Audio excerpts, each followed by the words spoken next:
Mislim, da smo lahko prav veseli za tole, kar smo danes videli.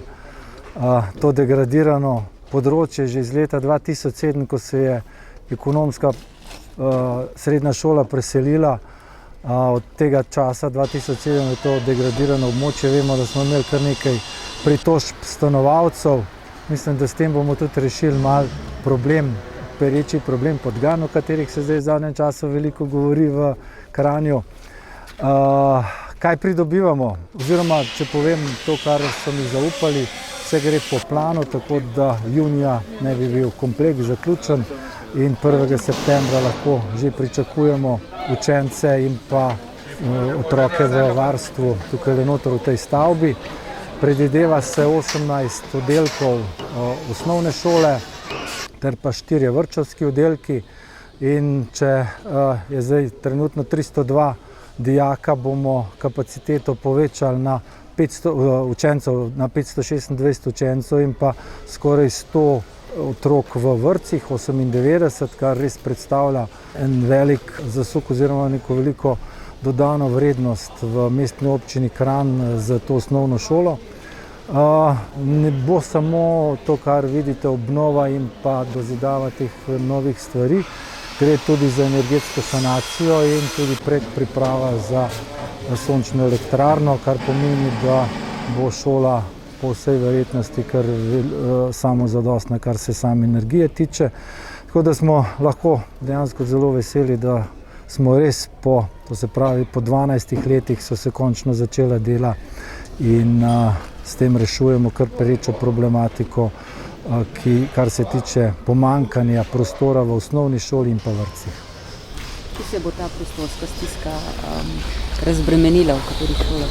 Ja, predvsem, kar se vrtcev tiče, vemo, da imamo izredno velike zahteve, tako da tukaj ne bo problem, ostalo pa tudi vse ostale šole. Vemo, da Jenkova šola je največja šola v mestni občini in tudi med največjimi v Sloveniji, tako da bo dejansko center in pa tudi širša okolica bo sprejela te učence. Lep pozdrav vsem skupaj. Kot je že gospod župan povedal par stvari, bi jaz poudaril še iz pedagoškega stališča. Res je, vesel sem, da se je po 12 letih to začelo, ta sanacija te šole, da bojo tudi ti otroci iz centra in okolice deležni tistih zadev, tistih pogojev, ki jih imajo ostali otroci na naši šoli. Predvidevamo približno 600 otrok na tej šoli, ki bi pokrival oddelke od 1 do 9 oziroma še 4 oddelke vrtca, približno 600 otrok iz tega šolskega okoliša.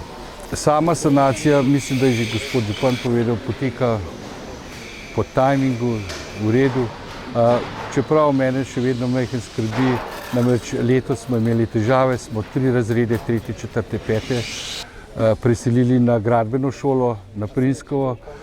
Tam so nam šli naproti, zelo naproti ta gradbena šola oziroma šolski center. Tako da sedaj šola poteka nekako v šestih dislociranih enotah, da tako rečem. Goriče, Trstenik, Prinskovo, gradbena šola in center plus matična šola. Tako da je pouk res otežen. Otroci so bili v začetku nekoliko zbegani, zdaj so nekako ujeli ritem in jaz res upam, da bo samo to šolsko leto, da bojo izvajalci sami se držali rokov in da bo normalno pouk potekal s 1. septembrom. Prej so nekateri sem hodili v šolo? Seveda. Ti otroci 3., 4., 5. so bili tukaj v tej stavbi, ki je deležna tudi sanacije. Potem pa predvidevamo dvooddelčno, to se pravi 2 prva, 2 druga in 2 deveta, komplet tako šolo, ki je, tudi če ste že mediji, ste sami ugotovili, da je to največja podružnična šola v Sloveniji. In ravno zaradi teh pogojev, ki šola je stara, mislim, da 38. leta je bila zidana in je določene zadeve so velik primanjkljaj, predvsem pri prehrani, pri knjižnici in takih oddelkih oziroma razredih, ki so pomembni za šolo. Je zdaj otrok tukaj? Tukaj je trenutno zdaj 302 otroka, zaradi tega, ker smo jih selili, ker je nemogoče ustvariti pouk, normalen pouk za višjo stopnjo oziroma predmetni pouk In lažje je bilo nekako peljati otroke 3., 4., 5. razred, ker imajo eno učiteljico oziroma 2, 3 in je lažja sama simulacija oziroma logistika je veliko lažja. Ne. Ste rekli, da se zdaj na 6 dislociranih enotah, kaj bo potem, ko bo tole narejeno? Ko bo to narejeno, jaz mislim, da je en oddelek gradbena šola takoj odpade. Še vedno smo največja šola, 1300 otrok. Mislim, da med 5 v Sloveniji. Pouk sam poteka normalno. Ne.